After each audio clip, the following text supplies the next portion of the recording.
Assalamualaikum warahmatullahi wabarakatuh. Jumpa lagi dengan kami dari lereng Gunung Slamet terkait dengan berita yang saat ini sedang viral beredar di media sosial terkait dengan pernikahan dua sejoli, yaitu 2 ekor anjing yang pernikahan tersebut memakai adat istiadat Jawa dengan komplit atribut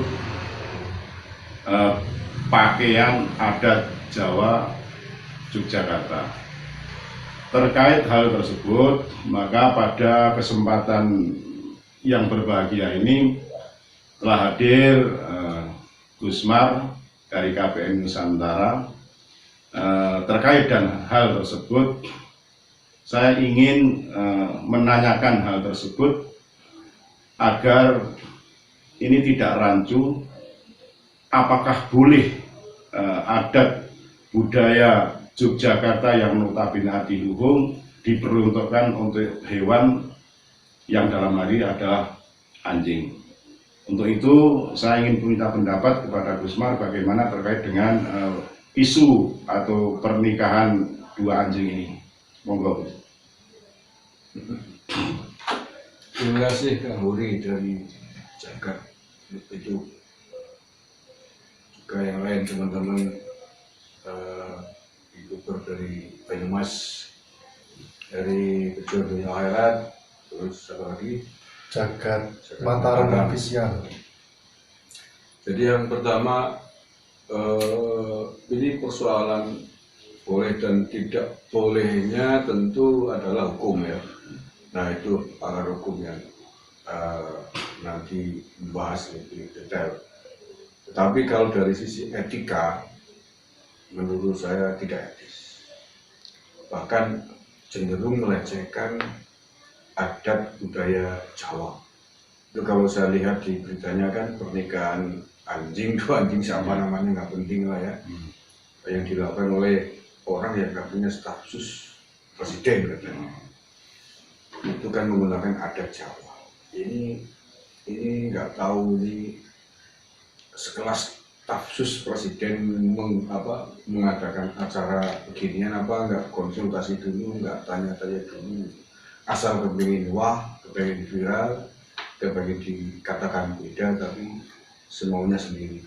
Inilah pentingnya wawasan, pentingnya ilmu pengetahuan, sehingga kemudian seseorang bisa melihat, menilai ini boleh apa tidak, baik apa tidak, benar apa tidak. Lebih penting ini bagi para IO juga, ini tidak cukup hanya pintar menjual, tapi juga harus bisa melihat barang yang dijual ini benar apa enggak gitu loh, etis apa enggak gitu loh, nabrak budaya apa tidak.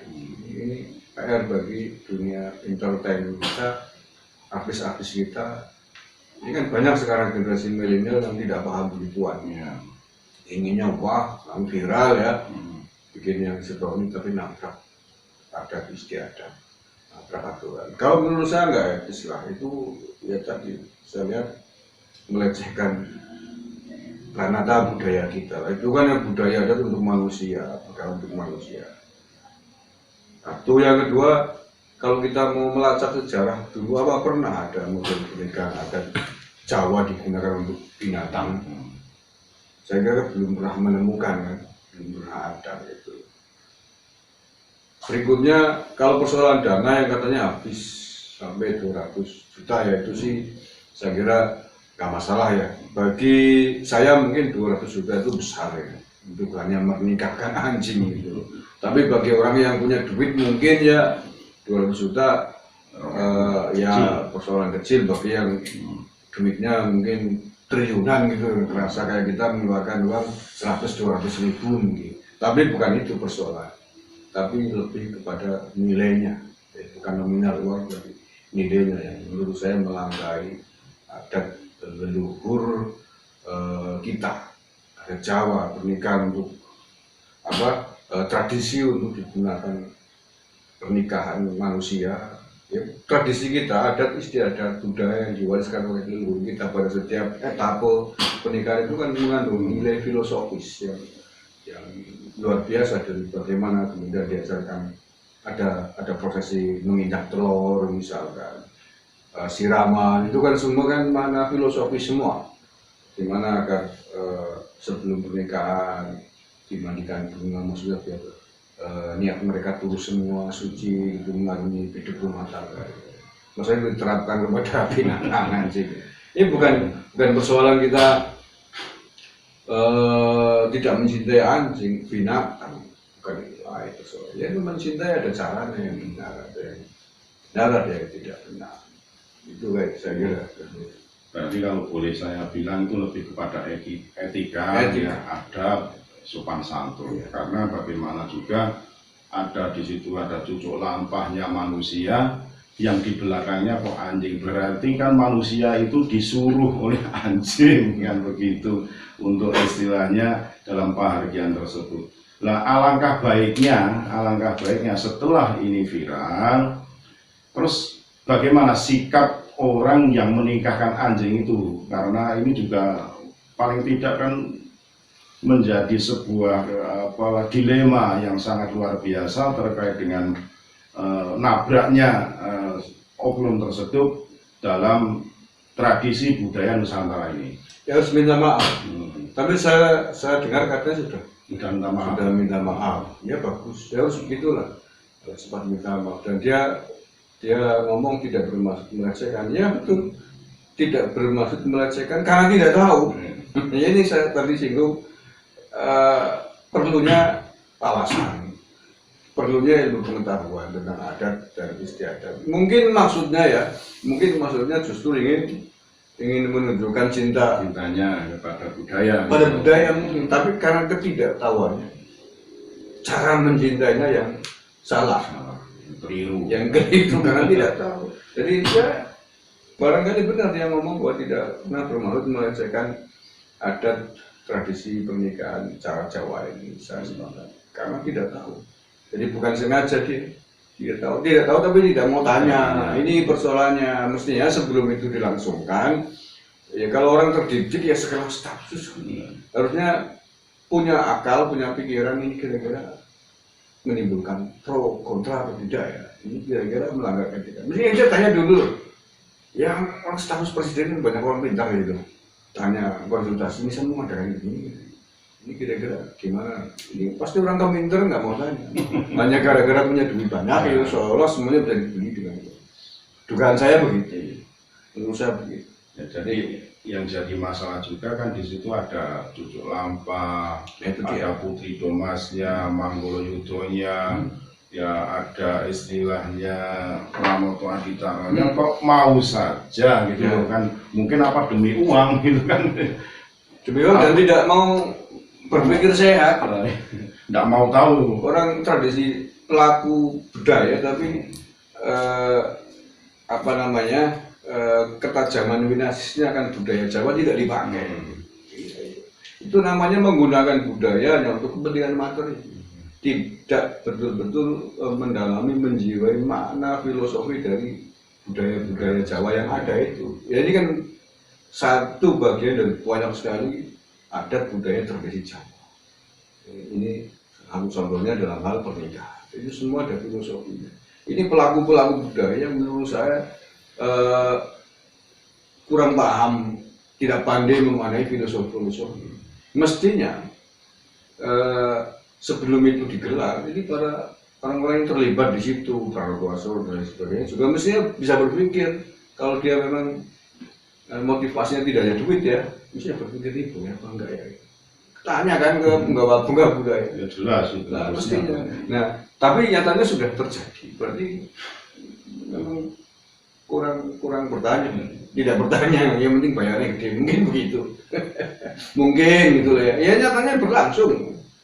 Nah, iya. kurang waspada. Nah, makanya ini bagi pelaku budaya jangan hanya uang lah ya, motivasinya, tapi juga nilai-nilai dasar dari budaya yang akan dilakukan itu dipelajari. Jadi budaya itu hanya sekedar jangan menjadi alat untuk mengeruk duit. Iya. budaya itu adalah nilai-nilai tradisi yang kita laksanakan sesuai dengan maksud dan tujuannya. Gitu. Ya, contoh ada wayang kulit ya, wayang kulit dalam yang sesungguhnya memaknai maksud dari wayang kulit kan media, Iya.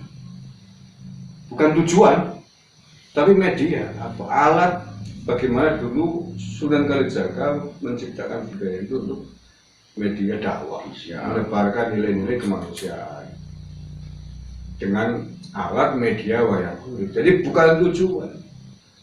Nah, dalam hari ini kan saya lihat juga banyak yang menjadikan itu sebagai puncak tujuannya. Bukan menjadikan wayang kulit sebagai media menebarkan nilai-nilai agama, nilai-nilai kemanusiaan, tapi alat untuk mencari uang. Sehingga kemudian banyak aturan filosofi di dalam dunia perwayangan yang melenceng dari pakem. Itu contoh lain. Kalau boleh saya bilang sekarang itu hanya mementingkan tontonan bukan tuntunan. Iya, kan begitu. tontonan menjadi tujuannya tontonan. Padahal tontonan itu hanya sebagai alat media. Kalau dalam misalnya media dakwah, bukan tujuannya. Sama dengan tadi pernikahan tersebut kan istilahnya suatu hal yang sangat sakral, tapi justru digunakan hanya untuk biar viral atau untuk sekedar hanya dianggapnya sebagai hiburan atau tontonan yang istilah tidak bermanfaat, itu kan justru mencederai daripada budaya itu sendiri. Ya mestinya kan kalau tradisi perkawinan binatang ya pakai cara binatang. Ya misalkan menikahkan di hotel itu diundang teman-teman pencinta anjing, undang 100 pecinta anjing, bawa anjingnya semua, kasih suguhan daging semua piring. Suruh pesta daging gitu ya. Tradisinya anjing binatang kan ya begitu gitu loh. Yang pesta ya anjing, mau pernikahan anjing gitu loh. Sing nikah anjing, tamunya manusia. Dan luar biasa kacau lah ini pokoknya. Kalau saya suruh menghormati anjing, begitu caranya. Sekali lagi bukan benci anjing. Ya mestinya yang diundang adalah para pecinta anjing. Undang semuanya, anjingnya dibawa masing-masing, dikasih suguhan anjing. Suguhan anjing apa? Daging, misalkan masing-masing disuguhi sepiring daging. Arek rasanya tidak bisa membayangkan begini. Seandainya itu pun anjing dinikahkan dengan istrinya, lihat anjing yang cantik kan ingin mengawini begitu. Ya kan jadi rame kalau mau viral gitu, undang yang diundang para pecinta anjing, bawa anjingnya masing-masing gitu, nggak usah pakai tradisi dan adat budaya macam-macam. Tanggapin musik anjing apa yang suka. Musik gonggongan anjing. Saya kira begitu ya, cukup kita perbincangan pada malam hari ini terkait dengan tadi mengenai pernikahan dua sejoli, Nanda dan Nak Mas Anjing yang tadi bikin kontroversi.